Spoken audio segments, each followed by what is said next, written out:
Welcome back to the my YouTube channel. तो आज हम देखने वाले हैं 11th क्लास के जो चैप्टर हमने जहाँ से छोड़ा था वहाँ से शुरू करेंगे और आगे इस पार्ट को इनकी अंत्येष्टि तक पहुँचाएंगे। तो आइए गाइस शुरू करते हैं हमारे इस वीडियो को।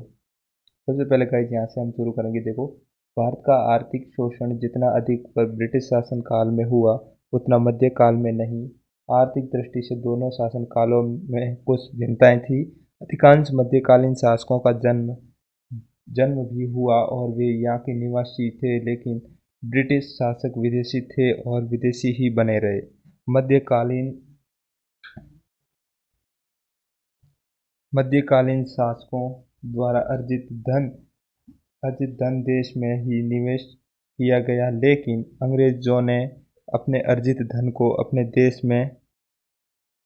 अपने देश इंग्लैंड में निवेश किया। आर.सी. दत्त ने अपनी पुस्तक भारत का आर्थिक इतिहास में निकास के, ये मोस्ट इम्पोर्टेंट टॉपिक यहाँ से क्वेश्चन बनता है दोस्तों। किसकी पुस्तक है? आर.सी. दत्त की पुस्तक है। और क्या है? भारत का आर्थिक इतिहास। यहाँ से क्वेश्चन बनता है तो आपको यहाँ पर मोस्ट इम्पोर्टेंट ध्यान देना जरूरी है, ठीक है ना। आगे देखते हैं। मैं धन निकास के बारे में उल्लेख किया है कि राजा द्वारा अपनी जनता से अधिक कर कर ग्रहण करना सूरज द्वारा पृथ्वी से उस पानी प्राप्त करने के समान होता है जो उस वर्षा के रूप में पुनः भूमि को देता है। परंतु यहाँ तो सूरज पानी भारत से ग्रहण करता है तथा वर्षा केवल इंग्लैंड में करता है। रुक जाइए गाइस। वर्षा केवल इंग्लैंड में करता है। भारत जो मध्यकाल में एक समृद्ध राष्ट्र था, उसे ब्रिटिश युग में एक निर्धन राष्ट्र बना दिया गया। ये सत्य है कि मध्यकाल में कुछ विदेशी आक्रमणकारियों ने, जैसे महमूद गजनवी, तैमूर और नादिर शाह आदि, भारत से धन संपदा लूट कर ले गए, परंतु देशवासियों ने उनके जाने के बाद अपने परिश्रम और लगन से देश की आर्थिक स्थिति को ठीक कर लिया था। लेकिन ब्रिटिश शासन ने ऐसी आर्थिक नीतियां अपनाई जिससे भारतीय अर्थव्यवस्था दिनों दिन जर्जर होती चली गई।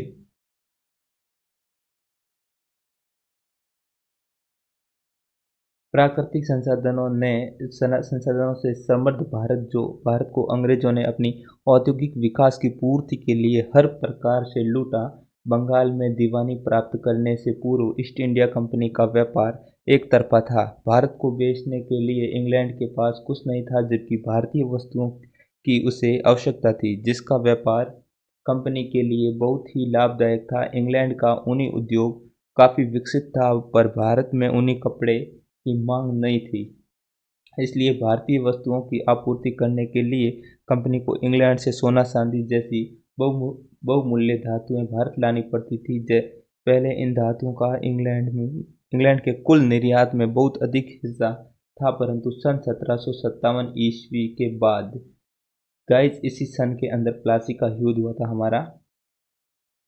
ये ध्यान रखना, प्लासी का युद्ध सन 1757 के अंदर हुआ था, ठीक है। उसके आगे देखते हैं। इसके बाद ये तेजी से घटने लगा क्योंकि कंपनी का बंगाल के राजस्व पर नियंत्रण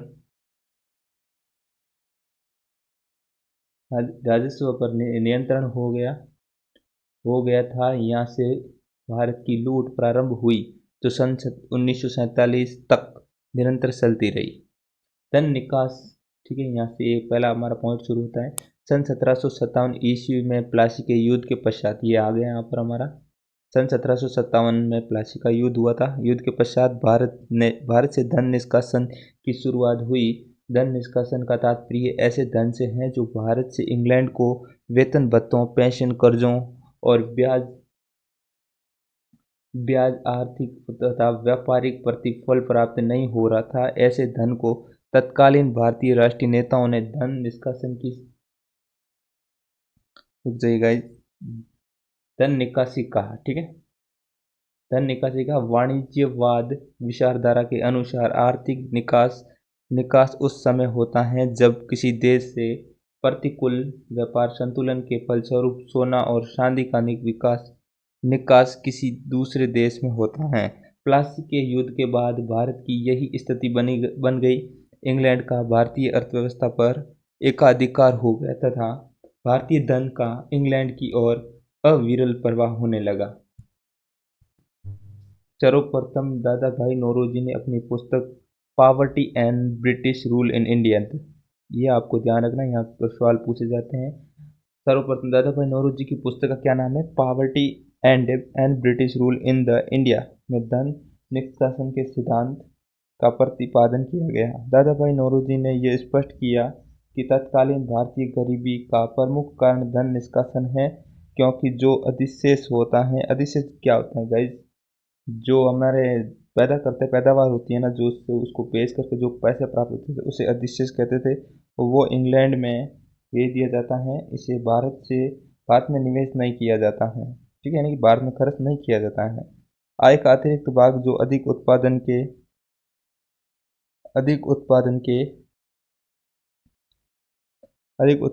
के लिए लगाया जाता है, वही नए रोजगार पैदा करता है, ठीक है। परंतु अतिरिक्त आय की लगातार निकासी के कारण भारत में रोजगार सृजन नहीं हो रहा है। उन्होंने कहा कि भारतीय धन और पूंजी का एक बड़ा भाग या तो देश के बाहर भेज दिया जाता है अथवा उसका एक पक्षीय ढंग से कर्जों के ब्याज भारत में लगी ब्रिटिश पूंजी की कमाई और यहाँ पर सेवा करने वाले सैनिक या नागरिक अधिकारियों के वेतन और पेंशन के रूप में कर दिया जाता है निर्यात कर दिया जाता है, ठीक है।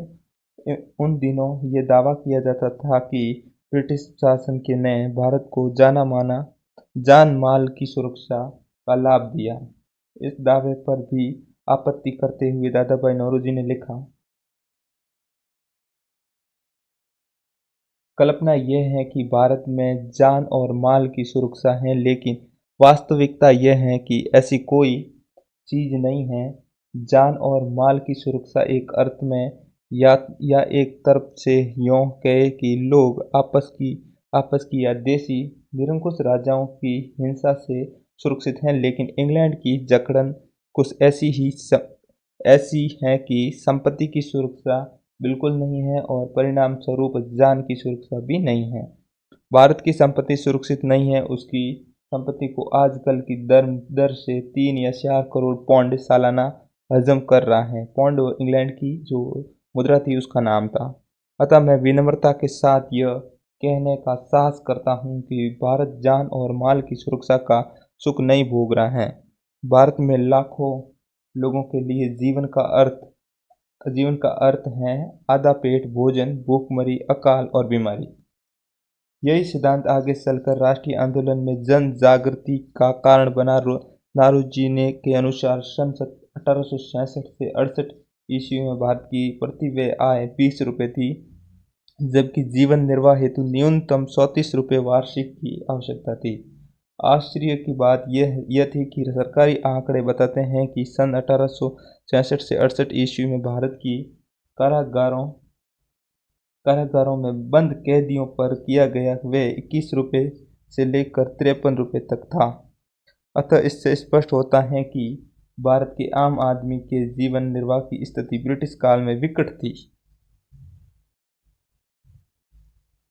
नौरोजी के अनुसार धन निष्कासन की निम्नलिखित पद्धतियां बताई गई थी। पहला व्यय गृह व्यय। गृह व्यय में उन व्ययों को शामिल किया जाता है जो भारत सचिव तथा उससे संबंधित व्यय होते थे, ठीक है। इसमें ईस्ट इंडिया कंपनी के भागीदारों का लाभांश, विदेशों में लिए गए सार्वजनिक ऋण, सैनिक और असैनिक व्यय तथा इंग्लैंड में भंडार की खरीद सम्मिलित थे।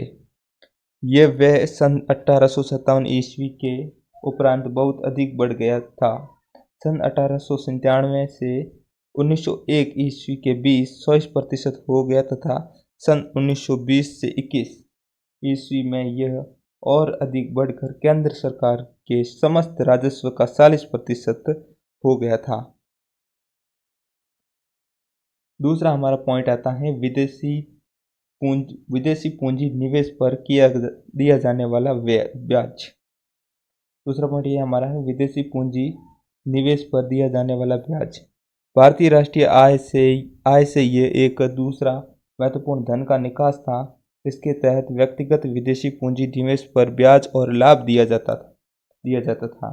सन 1900 ईस्वी के बाद भारत में ब्रिटिश लोगों ने निजी क्षेत्र में बहुत पूंजी का विनिवेश किया। इस पूंजी पर उन्हें ब्याज तथा लाभ प्राप्त होता है। यह धन निकासी का दूसरा महत्वपूर्ण स्रोत था। ठीक है, यहाँ पर तीसरा जो है, विदेशी बैंकों, बीमा एवं नौवहन कंपनियां क्या थी? विदेशी बैंक, बीमा, नौवहन कंपनियों ने भारत से करोड़ों रुपयों का लाभ कमाया। इन कंपनियों ने भारतीय देशी कंपनियों को देश में नहीं पनपने दिया तथा इन्होंने अपने लाभ को भारत में निवेश न करके अपने देश इंग्लैंड में निवेश किया। ये धन निकासी का तीसरा महत्वपूर्ण स्रोत था। गाइज, ये आपको स्रोत याद रखने महत्वपूर्ण है, इसके अंदर पूछा जाता है। उसके बाद हमारे सामने ये एक सारणी आती है जो इतनी महत्वपूर्ण पूछी नहीं जाती है, बट अगर आप चाहो तो आप याद कर सकते हो, आपकी पुस्तक में मिल जाएगी आपको। फिर ये अगले पॉइंट हम अगले वीडियो के अंदर पढ़ेंगे। बाय बाय, टेक केयर, देखते रहिए मेरा यूट्यूब चैनल।